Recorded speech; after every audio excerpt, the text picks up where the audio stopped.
Good morning.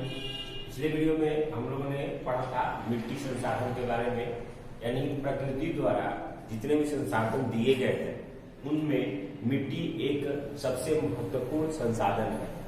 क्योंकि जितनी भी आर्थिक क्रियाएं होती हैं या जितनी भी मानवीय क्रियाएं होती हैं वो सारी की सारी किस पे होती है? धरती पर होती है, मिट्टी पर होती है। और मानव का भोजन, पशुओं का भोजन, ये जो भी आता है ये मिट्टी संसाधन से ही आता है। इस हिसाब से अगर देखा जाए तो मिट्टी संसाधन जो है वो हमारे लिए बहुत ही महत्वपूर्ण संसाधन है और इस संसाधन का उपयोग मनुष्य अपने जीवन में हर समय करता है।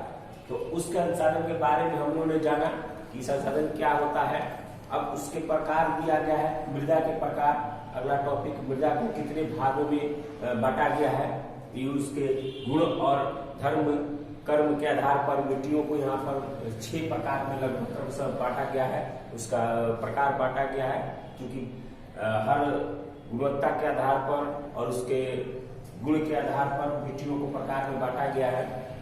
इसमें 6 प्रकार में विभाजित किया गया है मिट्टियों के प्रकार को। क्योंकि अलग अलग जगहों पर अलग अलग विविधताएं पाई जाती है मिट्टी संसाधन में, तो उस आधार पर, विविधता के आधार पर यह क्रमशः 6 भागों में बांटा गया है। इसका हम लोग पढ़ेंगे। बहुत ही इंपोर्टेंट आप लोगों का ये टॉपिक भी है। पहला है जलोढ़ मिट्टी। मृदा के प्रकार। पहला है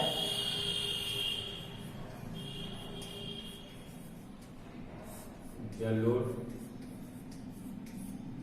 मिट्टी। पहला जलोढ़ मिट्टी है। यह आपको भारत में सबसे विस्तृत क्षेत्र में ये फैली हुई मिट्टी है, सबसे विस्तृत क्षेत्र में। इसका रंग धुंधला से लेकर लालिमा ये भूरे रंग का होता है, यानी धुंधला रंग का और भूरे रंग का होता है आपको जलोढ़ मिट्टी। और भारत में ये सबसे अधिक क्षेत्रों में फैली हुई है।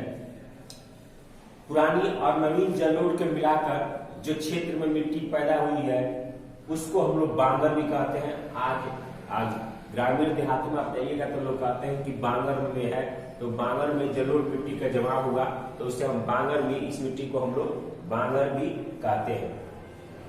इस मिट्टी में आप लोगों को चावल, गेहूं, मक्का, दलहन जैसी फसलों के लिए ये मिट्टी आपको काफी उपयुक्त मानी जाती है।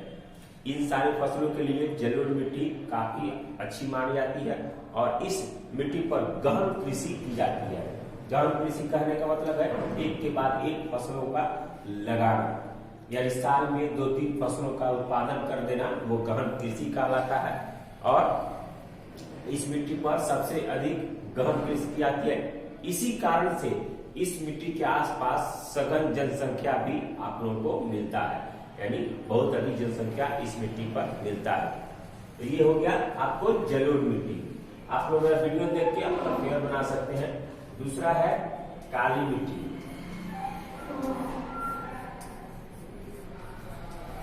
काली मिट्टी हम जानते हैं कि काली मिट्टी के नाम से इसका मतलब हो गया, इसका रंग किस तरह होता है?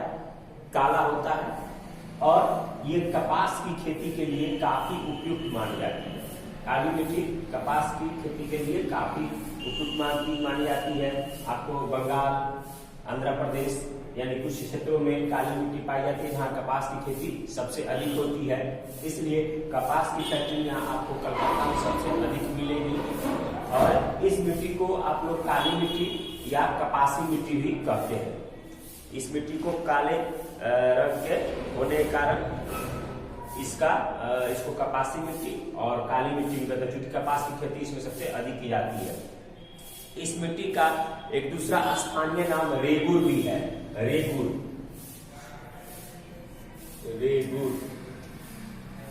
इस मिट्टी का स्थानीय नाम रेगुर भी कहा जाता है। ऑब्जेक्टिव टाइम में ये हो सकता है। इसके अतिरिक्त इस मिट्टी में गन्ना, प्याज, गेहूं और फलों की खेती अनुकूल मानी जाती है, यानी इन फसलों की खेती भी आपको काली मिट्टी में की जा सकती है। दूसरा है लाल एवं पीली मिट्टी। लाल एवं पीली मिट्टी, लाल एवं पीली मिट्टी। तो लाल, तीसरा है आप लोगों को लाल एवं पीली मिट्टी।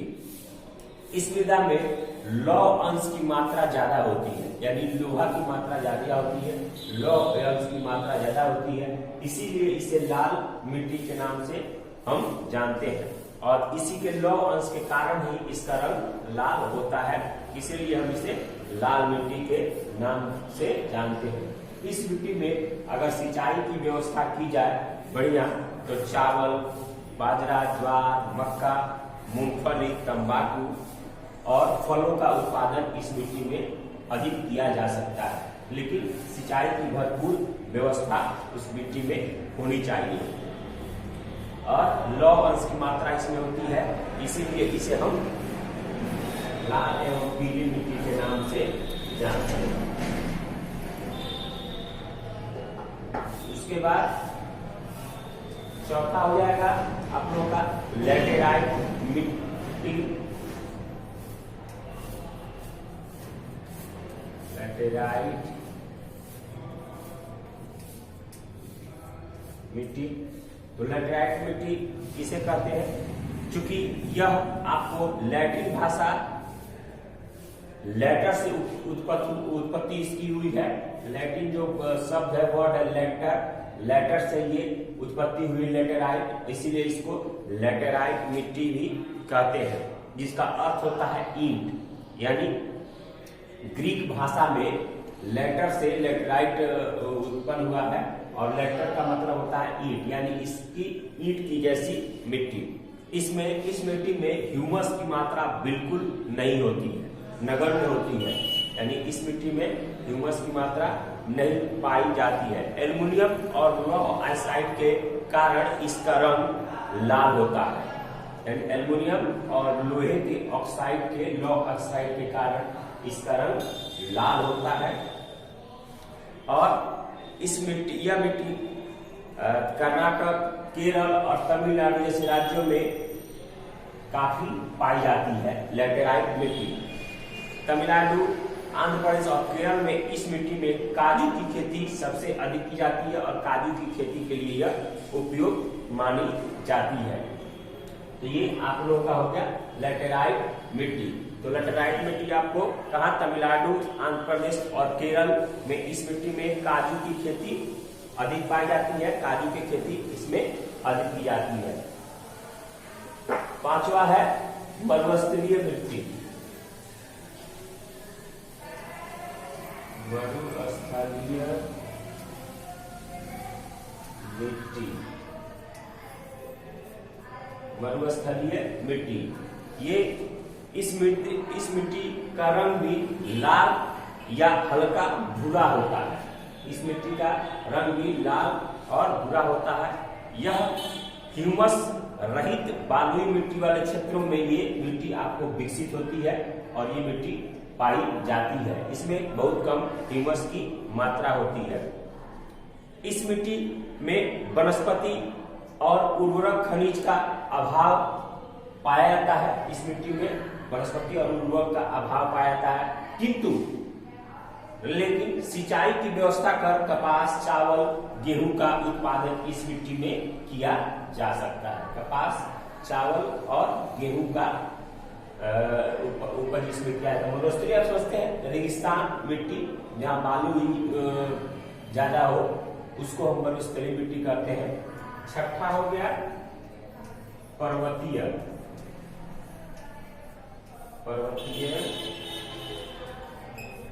मिट्टी। तो ये पर्वतीय मिट्टी हो गई।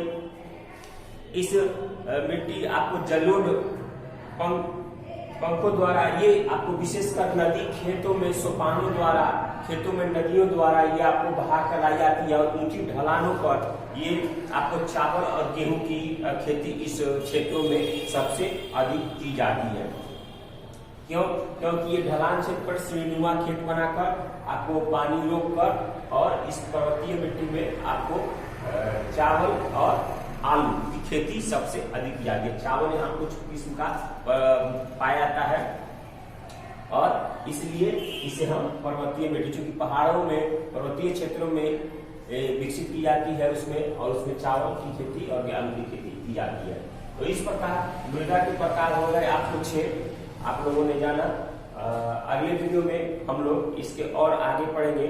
इसमें आपको किताब में अगले पेज पर मैप द्वारा, भारत के मैप द्वारा इन सभी क्षेत्रों को, मिट्टी के क्षेत्रों को दर्शाया गया है, 3 क्षेत्रों में मिलते हैं। तो आप एक बार उसको मैप को देख लीजिएगा, आपको ज्यादा आसानी होगा समझने की किस क्षेत्र में कौन सी मिट्टी पाई जाती है। अगले वीडियो में हम लोग मिलेंगे अगले टॉपिक के साथ। धन्यवाद।